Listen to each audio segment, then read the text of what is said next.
Hallo ihr Lieben, heute gibt es ein leckeres Pfannkuchenrezept für fluffige Skür-Pfannkuchen, diesmal in Apfelvariante mit leckeren Apfelstücken. Ich habe den Rezept schon in meinem Kurzvideos geteilt in einer Heidelbeer-Variante und da hat die liebe Marita eine tolle Idee mir gegeben, diese Pfannkuchen mit Apfelstücken zu machen. Und ich dachte, ich teste das direkt mal aus und habe so eine herbstliche Variante gemacht mit Apfelstücken und Zimt. Lass uns mit dem Rezept anfangen. Das Rezept ist ganz einfach und schnell gemacht und du brauchst nur wenige Zutaten. Heute mache ich die Apfelvariante, aber du kannst eine Heidelbeer-Variante oder Blaubeer-Variante in meinen Kurzvideos finden. Oder du kannst auch die Pfannkuchen mit Kirschen machen, mit Himbeeren oder mit Schokotrüffeln. Es gibt sehr viele Varianten, die du machen kannst. Und für den heutigen Rezept brauchst du Skür, 3 Eier, Natron, Mehl, Zucker, etwas Vanille, etwas Zimt, passt wunderbar zum Äpfeln, dann die Äpfel und etwas Öl zum Braten. Erst gebe ich den Skür in meine Schüssel, dann noch Zucker dazugeben, eine Teelöffel Vanille und eine halbe Teelöffel Zimt. Und dann kurz vermischen und die Eier dazugeben und wieder kurz vermischen. Dann etwa Hälfte vom Mehl dazugeben und ein halbes Teelöffel Backnatron. Wieder kurz mixen.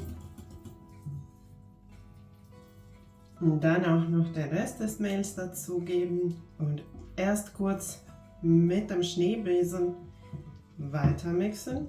Dann noch mit dem Spatel weiter mixen, bis alles schön vermischt ist. Da sind keine trockenen Stellen und du hast ein glattes Teig.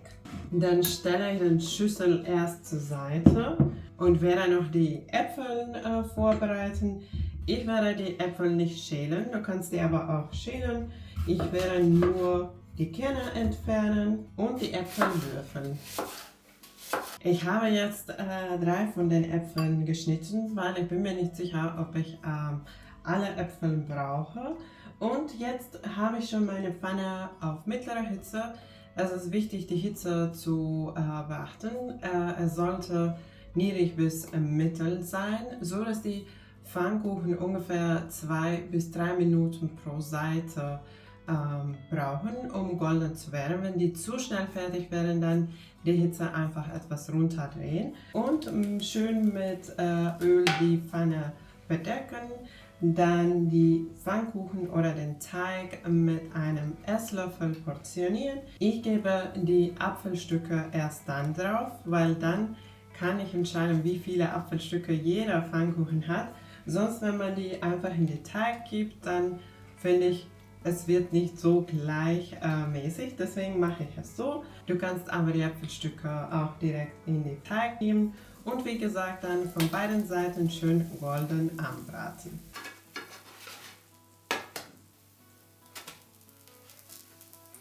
Die Pfannkuchen sind fertig, die sehen super lecker aus. Es duftet auch wirklich lecker nach Apfeln und Zimt. Und ich denke, ich muss direkt testen, um zu sehen, wie lecker es wirklich ist.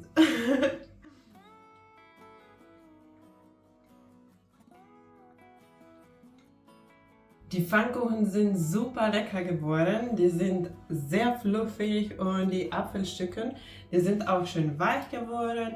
Die haben eine schöne Zimtnote, ganz dezent. Wenn du Zimt oder wenn du magst, dass es mehr nach Zimt schmeckt, dann kannst du ruhig auch eine Teelöffel anstatt eine halbe Teelöffel Zimt dazugeben. An dieser Stelle nochmal ein großes Dankeschön an Marita für die tolle Idee. Ich werde bestimmt im Herbst jetzt diese Apfelvariante auch öfters backen. Wenn dir mein Rezept für die leckere, fluffige Skyr-Pfannkuchen gefallen hat, vergiss nicht die Daumen nach oben. Und wenn du neu bei meinem Kanal bist, kannst du jetzt abonnieren, um keine neuen leckeren Rezepte zu verpassen.